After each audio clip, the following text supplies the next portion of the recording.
There's a moment nobody warns you about. Not when you fail, not when you lose money, not when people leave. The real moment is when you let people stay and quietly start disappearing yourself. You don't notice it at first. You call it loyalty. You call it being understanding. You call it being human. But slowly, your edge dulls. Your standards soften. Your hunger quiets down. And one day, you wake up weaker than the person you used to be. Not because life attacked you, but because you kept the wrong doors open. This video isn't about loneliness. It's about leakage. Because strength doesn't vanish overnight. It leaks out. Conversation by conversation, compromise by compromise, person by person. The more people you let in, the more access they get. And access always has a cost. Most people never connect the dots. They think they're tired. They think they've lost motivation. They think something is wrong with their mindset. No. What's wrong is who has access to your time, your energy, your emotional bandwidth, your attention. You gave it away freely, repeatedly, without conditions. And now you feel slower, less focused, less dangerous. Here's the uncomfortable truth nobody likes to say out loud. Not everyone who enters your life is meant to stay. And not everyone who stays deserves mercy. Some people don't stab you in the back. They sit next to you and drain you quietly. They talk too much. They need too much. They expect too much. They normalize weakness. And the worst part? They feel harmless. They're not enemies. They're familiar. And familiar people are the most expensive because you hesitate to cut them off. You explain yourself. You give chances. You delay the decision. And while you delay, your edge keeps fading. Look around. Most people who never become anything impressive aren't lacking talent or discipline. They're surrounded. Surrounded by noise. Surrounded by opinions. Surrounded by emotional debt. They're never alone long enough to hear their own instincts again. That's why ruthless people look calm. Not angry. Not loud. Calm. Because silence returns clarity. Distance restores power. At some point, you realize something brutal. Every person in your life either sharpens you or dulls you. There is no neutral. If being around someone makes you explain yourself more, justify your goals, lower your standards, or tolerate what you know is beneath you, that connection is costing you, and the cost compounds. You become slower to decide. You hesitate where you used to move. You negotiate with yourself. That's weakness. And weakness doesn't come from struggle.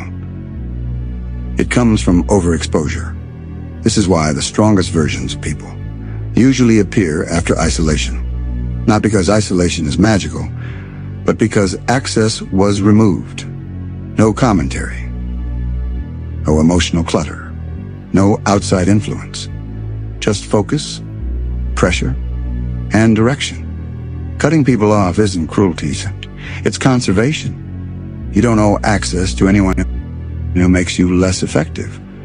And the moment you accept that, your energy starts coming back. Your thoughts sharpen. Your tolerance drops. Your standards rise. This is where the separation begins. Not loud, not dramatic, quiet, final. Most people don't keep weak connections because they're kind. They keep them because they're afraid of friction. They're afraid of being misunderstood, afraid of being called cold, afraid of being alone with their own thoughts. So they tolerate what they shouldn't. Here's the truth most won't admit. Weak connections survive because they feel comfortable, not because they're good. Comfort is the enemy. Comfort makes you delay hard conversations. Comfort makes you ignore signals. Comfort makes you accept patterns you already know are wrong. And over time, comfort reshapes you. Not in one big moment, in micro adjustments. You stop pushing as hard. You stop speaking directly. You stop demanding excellence from yourself and others. Why? Because the people around you can't keep up. So you slow down. That's how identity erosion starts. Not through failure, through accommodation. You adjust your tone. You soften your goals. You filter your thoughts. Soon you're no longer operating at your natural frequency. You're sinking to theirs. And here's the dangerous part. Humans adapt faster to weakness than to strength. If your environment is undisciplined, your discipline feels extreme. If your environment is unfocused, your intensity feels too much. If your environment is mediocre, your ambition feels unrealistic. So you compress yourself. To avoid resistance, that compression costs you momentum. And momentum is fragile. Once it's broken, rebuilding takes violence, not motivation. Another uncomfortable truth. Most people around you don't want you to fail. They just don't want you to outgrow them. So they joke. They distract. They normalize delay. They don't sabotage you openly. They soften you subtly. That's worse, because you don't feel attacked. You feel relaxed. And relaxed people don't transform. They stagnate. Look at patterns, not intentions. Someone can care about you and still be destructive to your future. Someone can love you and still pull you backward. Access doesn't require bad intentions, only misalignment. And misalignment drains power. Every conversation has a cost. Every interaction leaves residue. Either it sharpens your focus or it fogs it. There is no in-between. This is why ruthless people audit their circle. Not emotionally, strategically. They ask silent questions. Do I leave this interaction clearer or heavier? Do I feel more precise or more scattered? Do I feel pushed forward or pulled sideways? If the answer keeps coming back negative, the decision is already made. Most people ignore these signals because cutting off feels aggressive. But what they don't realize is this. Every day you delay, you're choosing comfort over growth. You're choosing familiarity over evolution. And evolution is never comfortable. That's why growth phases feel lonely. You're shedding skins. And skins don't come off clean. There's friction. There's silence. There's distance. But on the other side of that distance, clarity returns. Weak connections don't just drain energy. They rewrite your baseline. Not suddenly, gradually. You don't notice the shift because it feels reasonable.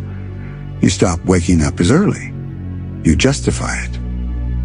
You stop training as hard. You rationalize it. You delay decisions you once made instantly. You explain it away. Nothing looks wrong individually, but stacked together, you become slower. Here's what's really happening. Your standards are being negotiated daily, not by enemies, by proximity. Humans unconsciously mirror the environment they spend the most time in. You don't rise to your potential. You settle to your surroundings. That's why ambition dies quietly. You start tolerating late starts, missed commitments, excuses disguised as balance, half effort labeled as progress. And once tolerance increases, discipline collapses. Because discipline requires intolerance. Strong people are not harsh. They're precise. They don't accept what weakens them, internally or externally. But weak connections blur that precision. They normalize delay. They stretch timelines. They soften consequences. Soon you don't feel urgency anymore. And urgency is dangerous to lose. Urgency creates momentum. Momentum creates identity. Without it, you drift. Another truth most people hate hearing. Your environment trains your nervous system. If the people around you are reactive, you become reactive. If they avoid pressure, you start avoiding pressure. If they talk more than they act, you start talking. And talking feels productive. Until years pass with nothing built. This is why cutting people off feels violent. You're not just removing them. You're removing a version of yourself. Not the version that adapted. The version that compromised. The version that learned to tolerate less than it was capable of. That version will fight to survive. It will whisper, "You're being extreme. You're overthinking. You don't need to isolate." That voice isn't wisdom. It's conditioning. And conditioning resists change. Most people never break free because they confuse familiarity with safety. But familiarity doesn't protect you. It traps you. Growth requires environments that demand more from you than you're comfortable giving. Anything else is maintenance. And maintenance slowly becomes decay. Here's the cold reality. If someone is allowed consistent access to you, they shape you. Through tone, through pace, through expectations. That's why selective isolation is not weakness. It's control. You don't isolate because you hate people. You isolate because you respect your future. Strong people understand something early. You can't build something rare while surrounded by common behavior.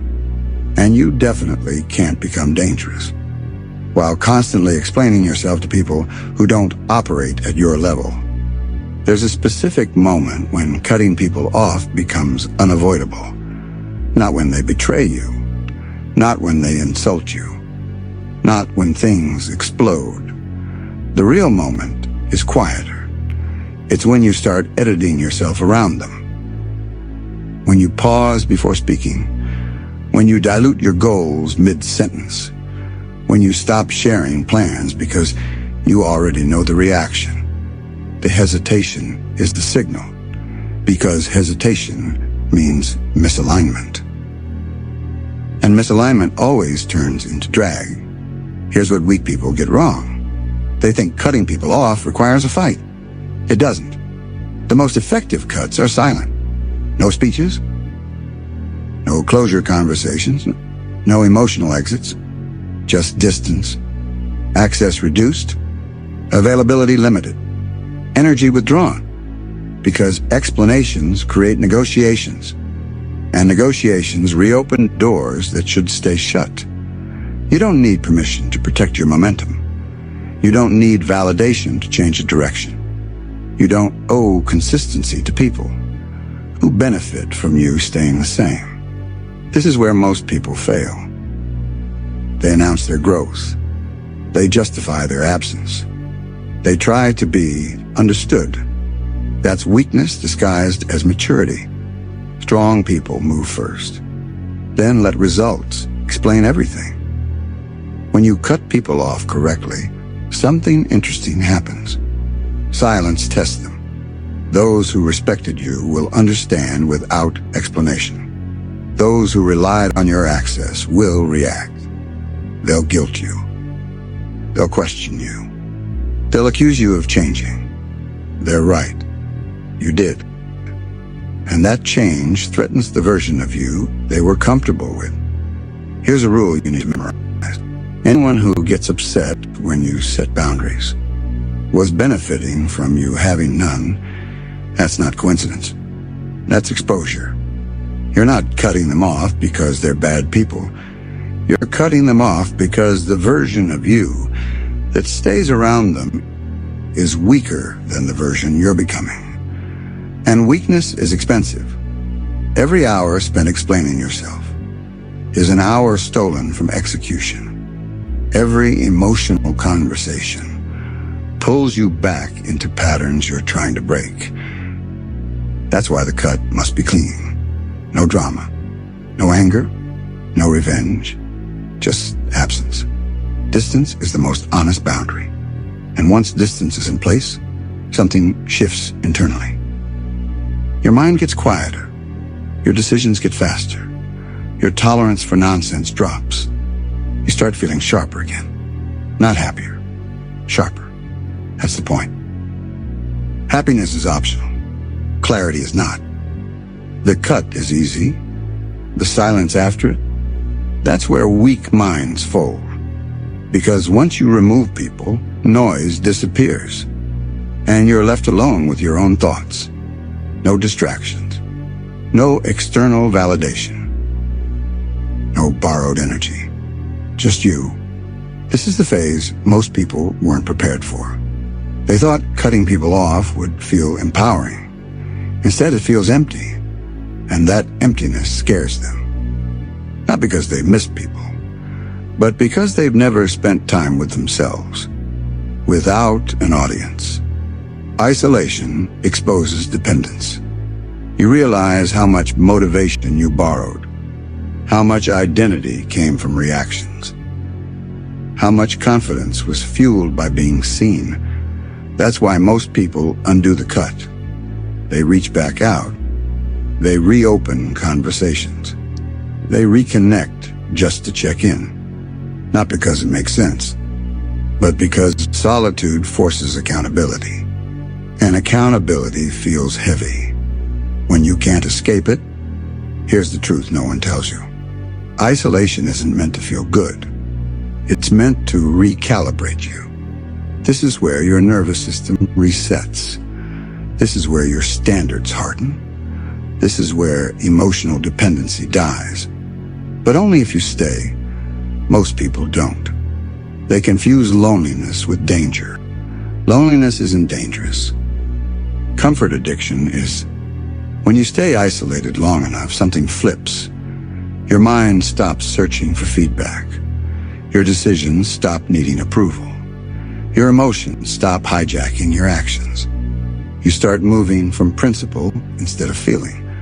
And that's when discipline replaces motivation. Not the loud, aggressive kind. The quiet, non-negotiable kind. Days become cleaner. Routines get simpler. Time stretches. You notice how much energy was wasted, maintaining unnecessary connections. You start protecting your schedule like territory. Because now you understand. Attention is currency, and you are giving it away to people who never invested back. This is the phase where identity is rebuilt. Not with affirmations. Not with confidence talk. With repetition. Wake up. Train. Work. Execute. Sleep. No applause. No commentary. No reassurance. Just proof stacking. And as proof stacks, something dangerous forms. Self-trust. When you trust yourself, you stop negotiating with impulses. You stop rationalizing weakness. You stop tolerating emotional chaos. You become predictable to yourself. That's power. Most people live reactively. You start living deliberately. And here's the part that matters.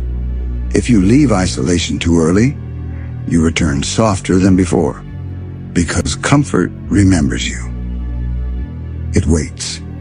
The only way through isolation is forward. At some point, you return. Not because you need people, but because you're no longer affected by them. That's the difference. Most people re-enter the world too early. They mistake stability for strength. They mistake discipline for immunity. And they pay for it.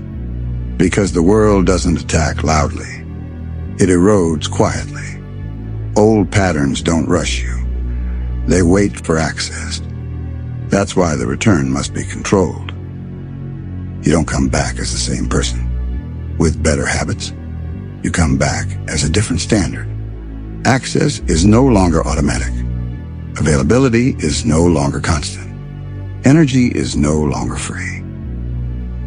You don't explain the distance. You don't justify the change. You don't announce boundaries. Boundaries that need to be explained are already weak. You let behavior speak. Who respects your time? Who adapts to your pace? Who doesn't demand access to your focus? Those who adjust, stay. Those who resist, reveal themselves. This is how separation becomes permanent, without conflict. You'll notice something unsettling. Some people only liked you when you were reachable. Some only supported you when you were uncertain. Some only felt comfortable when you were smaller. That's fine. You're not here to be comfortable to others. You're here to be effective for yourself. The return isn't about reconnecting. It's about filtering. You move slower with people. You speak less. You observe more. Because now you understand every relationship has a cost. Every conversation has a direction. Every interaction either sharpens you or dulls you. And you no longer tolerate dullness. Not aggressively, not emotionally, logistically. Your calendar decides. Your routines decide. Your standards decide. This is what cold really means. Not heartless, not cruel, unmovable. You don't argue your values. You don't negotiate your focus. You don't compromise momentum. You've already lived the alternative. And it cost you. So when people say, you've changed, you don't correct them. You let the silence confirm it. Because the strongest position isn't being understood. It's being unreachable to anything that weakens you. That's the final cut. Not dramatic, not emotional, permanent. If this hit where it was supposed to hit, don't like it for validation. Use it as a reminder. And if you're still building, still cutting, still staying quiet, subscribe, not for motivation, for alignment. Because weakness is loud, and power moves in silence. Most people think the work is done once they cut people off, and that's the lie. Cutting people off doesn't make you strong, it just removes the resistance. What you do with that space decides everything, because silence amplifies habits. If you're disciplined, it sharpens you. If you're sloppy, it exposes you. That's why power isn't loud after isolation. It's consistent. You stop chasing intensity. You stop looking for moments. You stop needing breakthroughs. You just execute. Same time, same standard, same pressure, day after day. And that's the part nobody sees. Not the cut, not the disappearance, not the return, the boring stretch in between, where nothing happens publicly, but everything changes internally. This is where identities solidify. Not when people are watching, not when there's tension, but when there's no audience and no urgency. You don't feel motivated here. You don't feel inspired. You feel neutral. And neutrality is dangerous because it lets you work without interference. No emotional spikes, no crashes, no self-negotiation, just movement. That's when your standards stop feeling forced and start feeling natural. You don't resist distraction. You don't even notice it. You don't avoid weak environments. You outgrow them, and without trying, your presence changes. People don't know why conversations feel different, why you don't react the same, why access feels limited. They just feel the distance, not because you created it, but because you're moving faster than they're willing to. And that's fine, because the goal was never isolation. The goal was momentum. It doesn't depend on anyone else. If you're in that phase right now, where things are quiet, where progress feels invisible, where no one's clapping, don't adjust. That's not a plateau. That's alignment. And alignment doesn't announce itself. It just keeps going.